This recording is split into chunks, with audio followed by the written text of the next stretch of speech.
All right. Taylor Jenkins fired by the Memphis Grizzlies.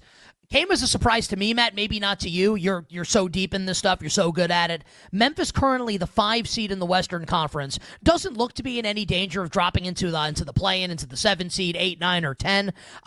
Obviously, like Ja's been in and out of the lineup. They've had injury concerns, 5-5 in their last 10. What are the Memphis Grizzlies doing, and how does this impact betting them moving forward? All right, so it's a fascinating series of events.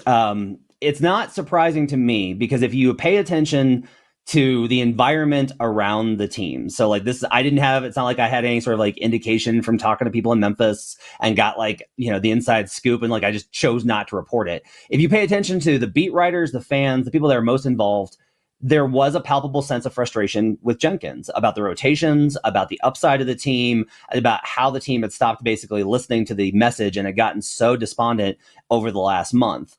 If you pair that with a front office that has always been a little bit daring in terms of its approach and wanted to be different and bold and saw itself slipping back into some of its old tendencies, that to me was not necessarily surprising. I talked to 2 scouts earlier this season and I was like, hey, how about Memphis, huh? Look how great they are. And they were like, yeah, we don't really know what Taylor does now. And I was like, what do you mean? He's awesome. And they're like, well, the new guys were brought in to really revamp the offense and the defense and really bring this new kind of perspective.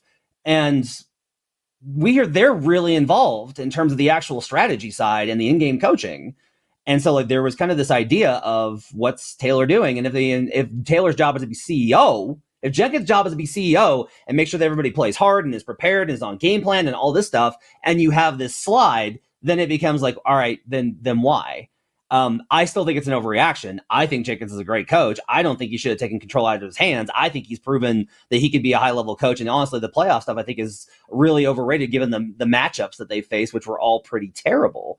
But what's also interesting is like they didn't just fire Jenkins. They also let go of LaRoche, who was the guy who brought in this all gas, no brakes style of pace. So now the question is just like, what are they pivoting to? That's really fascinating. And the last component of this is everybody wants to know what Ja Morant thought about this. And I don't think it's fair to just be like, Ja wanted him gone, so he was gone.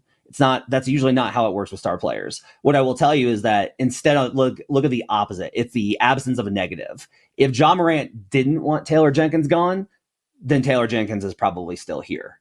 And that very fine distinction, I think, is important. What I think you'll probably see from the Grizzlies going forward, I don't know if they're going to play faster. I don't know what pace they're going to play at, because the decision to fire the assistant coach is as baffling to me as the decision to fire Jenkins, given what we know about the organization. But I will say, don't be surprised if Ja Morant comes back like a house on fire. That's a really awesome, detailed answer about Memphis firing Taylor Jenkins, and I think it's really interesting, Matt. And I don't know if you're gonna have a good answer here, not because you can't, but maybe there is no good answer to this, because thinking about the Western Conference playoffs, like Memphis is going to be a playoff team. I kind of have them crossed off for me. Like, you know what? I don't trust this core. I don't trust Ja when it comes down to it. I would never pick them to beat the Lakers. I wouldn't pick them to beat the Thunder. I wouldn't pick them to beat the Nuggets. I wouldn't pick them to beat the Timberwolves. Wouldn't pick them to beat the Warriors. But that's like that Memphis. And now this is probably going to be a different Memphis. And that could mean a lot worse. It could mean exactly the same. Is there a chance that it could mean better? Like, we don't know what this is going to be yet, and I think that's fascinating and really interesting for sports bettors. Like, could this now be a Memphis team that is interesting in a series against the real big boys of the Western Conference? So, we're going to be in the playoffs soon here, Matt. I don't know how much we're going to learn in between now and then. Does this change the way you would think about Memphis heading into a first-round series against, let's say, the LA Lakers? Because if the season ended today, that's your 4 or 5 matchup, and the Lakers would have home court.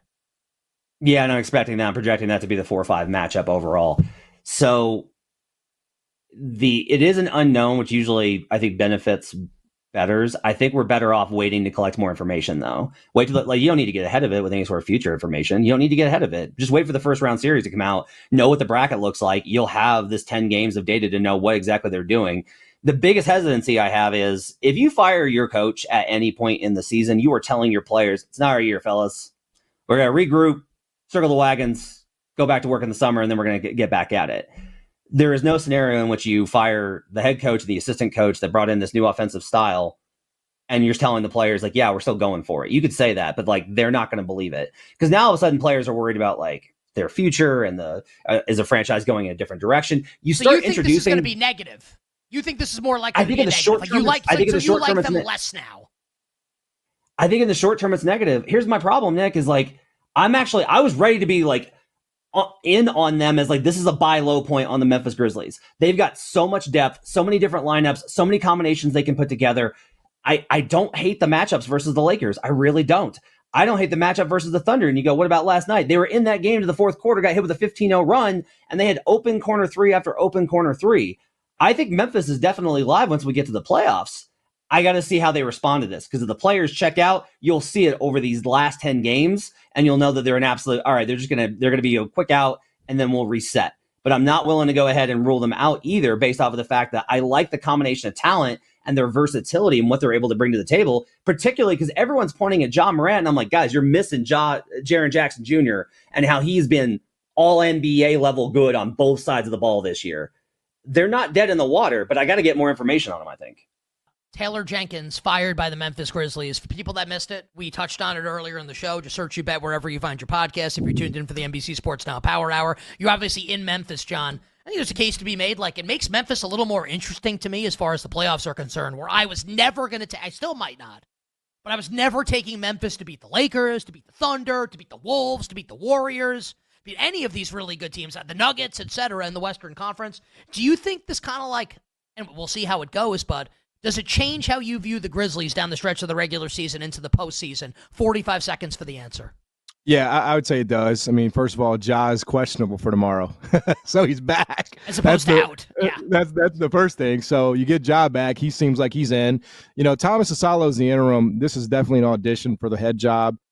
He gets high marks from basically, you know, any respected basketball person coming over from Paris. Euro Cup coach of the year, won the Euro Cup title. You know, he's going to bring those principles over here. And, you know, the Grizzlies need a reset. They had tuned out Taylor Jenkins. They couldn't beat anybody over 500. So I think they're going to embrace this new offense. Ja's going to be happy. And if your superstar, if your mercurial superstar is happy, the rest of the team, you know, should follow suit. So, yes, I do think it makes the Grizzlies more interesting this year and beyond.